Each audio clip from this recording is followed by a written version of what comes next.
Hello, this is Joseph Evaldi, of the Joseph Evaldi podcast. And this is the vehicle of discontent woven into words. And this is the podcast of the Joseph Evaldi Network.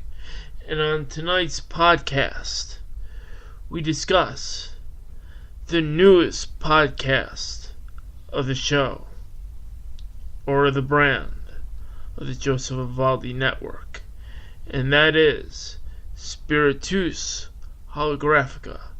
We will have as a guest, just to talk about the podcast, upcoming podcasts on the network, of the Spiritus Holographica, as Joseph, or I shall say Wolfman Joe. He will talk about what the podcast will be about and very much more. But first, we will have our news reporter, Joe Vexter, coming on. Here is Joe Vexter. Hi, I am Joe Vexter, ace reporter, and this just in as news from AP. From Emiliano Rodriguez Mega, Jupiter's moon count reaches 79, including tiny oddball. I wonder what that oddball might be. From New York AP, astronomers are still finding moons at Jupiter 400 years after Galileo used his spyglass to spot the first ones. That's many moons ago.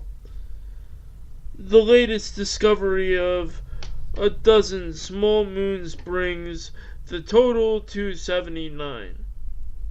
One more, it'll be 80. The most of any planet in our solar system. If Jupiter was the champion of moons, they would be the world heavyweight champion of moons. Scientists were looking for objects on the fringes of the solar system last year when they pointed their telescopes, I should say, close to Jupiter's backyard, according to Scott Shepard of Carnegie Institute for Science in Washington. They saw a new group of objects moving around the giant gas planet, but didn't know whether they were moons or asteroids passing near Jupiter. Needless to say, Jupiter has a new moon, which they figured out. I'm going to skip more through this article, and I'm going to discuss what happened at the end of it. Galileo detected Jupiter's 4 largest moons: Io, Europa, Ganymede, and Callisto in 1610. The latest count of 79 known planets, including 8 that have not been seen for several years. Saturn is next with 61, followed by Uranus with 27, and Neptune with 14. Mars has 2, Earth has 1, and Mercury has, and Venus have none. This is just the rundown of the planets with the moons. It is like a statistic report.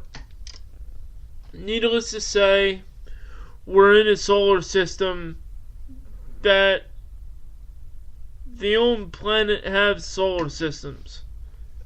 The sun might have 9 circling around, but Jupiter is the powerhouse of the solar system. And that's enough of that story. I'm gonna do one more.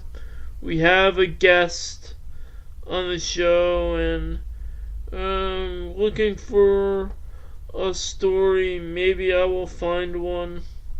I don't know. Let me look for travel. Let me see this.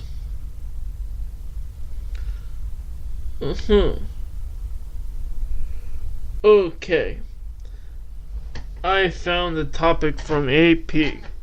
Same writer. Travel Lab.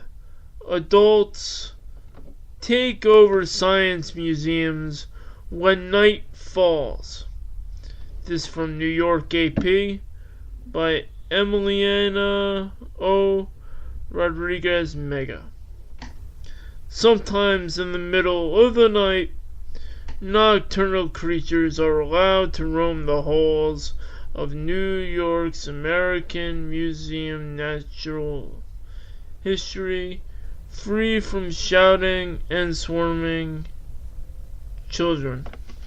Oh, well. This reminds me of the movie Night of the Museum, where animals were free to roam, and they were talking and doing whatever, and yada yada. They are adult humans, known sometimes quietly contemplate science with a cocktail. If you go to a natural museum during the day, it's definitely a space for people who are under 4 feet tall. And that's clearly every way. From the soup they serve at the cafeteria to height of the label. Victoria Kane said.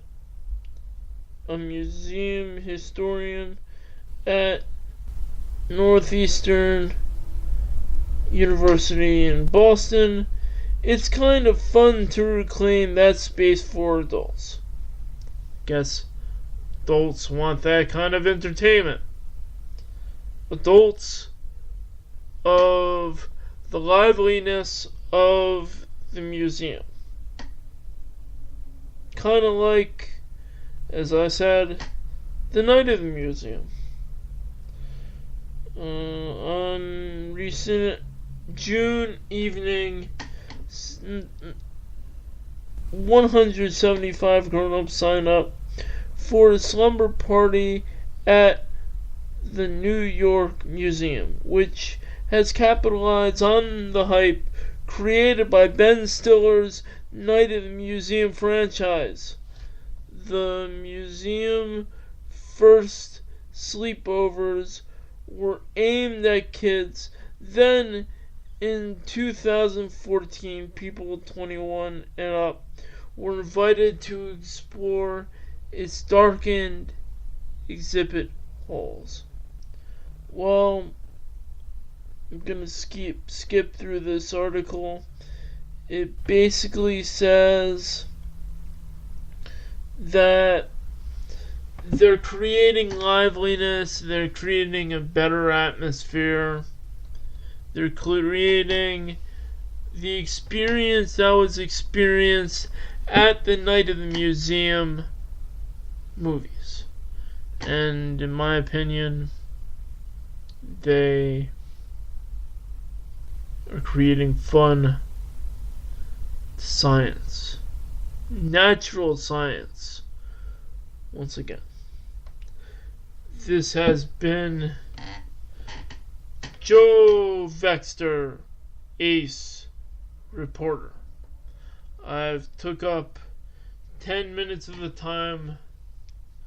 Now I'm going to pass it on to Joseph Evaldi after this break. This is an overview of what you need to make a book great. If you're going to make it mean something, you should go overboard and use those strengths to your advantage and use those tools. I know I might not have covered everything in this book. This is an overall how-to, and some things you will find in other books. Here is a word of advice. This is your baby. If you nurture it and make it grow, it will grow. You may find that you have done this for a while, and then this time around, you may never get it done. You may have personal problems in your life, and it might attack you in every direction. With this, you might go through a breakup or a divorce. You may go through family problems. You may go through hell and back. But keep going through your pain. Finish that book or keep on writing your books. Eventually, your hard work will pay off. You could have a hell of a year with writing. But in writing, it is being able to come out with stuff. You could outsource, but wouldn't you want your own words being heard? Some people may have thought that I outsourced in the span of 2 years, but I did all that work myself. I lost my relationship along the way because of it. But when you have a dream in life, you have to go for it, no matter what you lose. I know I was watching a Hallmark movie around Christmas time, where a woman wanted a book deal and got it, and it changed her life. However, at the same time, she split up with the one she was with because they didn't share the same vision. Life is like this, and if our words aren't conveyed, and even if you reach a small group of people, isn't it worth it? If you have a message to share with the world, there is a price that is there to be paid. But you go and do it. It might be hard, and there might be loss along the way. But your emotions come alive in writing. If you have a vision to make this world a better place with your writing, then do it. Life is full of change and challenges. I won't guarantee your book will be a success. It may flop, but it is worth trying and putting out there to the world. That decision is up to you to put it there. Good luck with your Amazon Kindle book. Make your Kindle book great, and kindle your writing. That was a book by me, Joseph Evaldi. Kindle your writing, how to make your Amazon book great. It is an audiobook that is now available on Audible, iTunes, and it is also available in paperback. And before I get to the program or podcast, I just want to give a plug to Richard Andrew Olkis, who is a great supporter of this podcast. He has a podcast network of the Olkanus Network of his own, and many good shows where you could check out. And back to the podcast. Alright, this is back at the podcast of Joseph Evaldi. I am Joseph Evaldi, and